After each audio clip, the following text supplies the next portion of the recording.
Correct. And in that, they used, because I was reading through your book, and they used coded language to signify that's essentially what they're doing, wasn't it? Because they were trying to basically skirt around the issue of death so they could get hold of organs. Yes, they actually, changed the language that they initially proposed because it sounded too much like they were showing their hand that the whole reason behind why they were making this redefinition was for the purpose of recovering salvageable organs.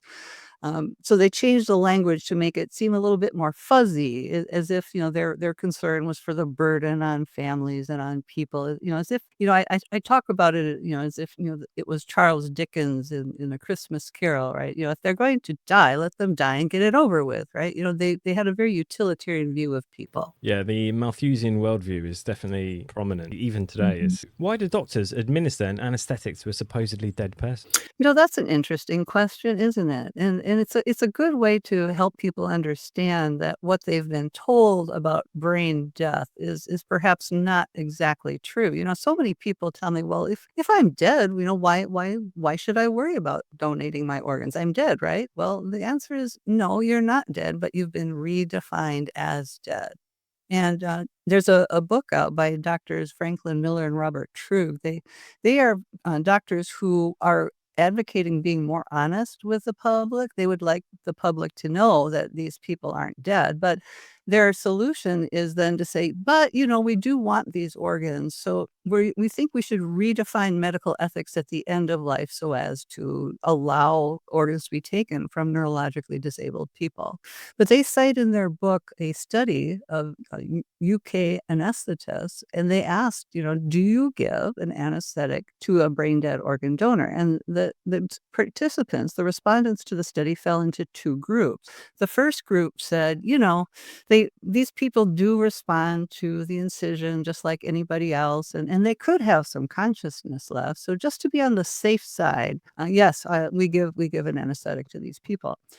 The other half, interestingly enough, they disagreed. They weren't going to give an anesthetic, but surprisingly, their position was not based on any concern for the patient. It was because they thought if the public learned that anesthetists were giving an anesthetic to brain dead people, the public might very reasonably discover that these people actually are not dead. And that's the reason you need to give an anesthetic. I tell my story of my patient that I cared for during my training to a pathologist friend. And she says, Heidi, as a pathologist, when I remove organs in the morgue during an autopsy, I don't have to give any of those drugs. Dead people don't need anesthesia. Definitely. The science of neurology has identified the cerebral cortexes containing the function of consciousness and awareness. Medical professionals are all taught this, and their movements, facial expressions, and vocalizations are just reflex. Can you expand on why this is insufficient? Sure.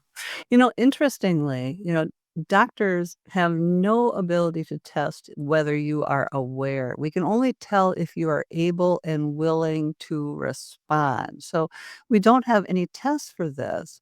And it's been passed along through medical training, this idea that the cerebral cortex is responsible for consciousness, when in actual fact, there is no medical data that that is the case.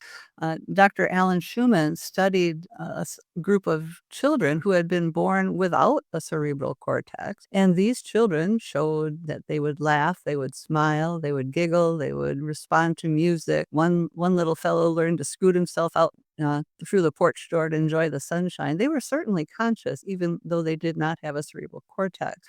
And when people look and study the brain, they find a lot of things, but no one has ever found abstract thought or reasoning localizable to the brain tissue. In fact, it appears that our conscious awareness is part of our immaterial nature. I meet very few pure materialists in my travels. Most of us understand that we are sort of a tight union of the immaterial and the material. And the soul, the spirit, the life principle being married to a physical body is what makes a human being. And it's that departure of the soul, spirit, life principle that is associated with death, of course, too. But the cerebral cortex has really nothing to do with our conscious mind, our abstract reasoning. So this is another reason why testing the brain is an inadequate way to talk about death. We need to be thinking in more metaphysical terms.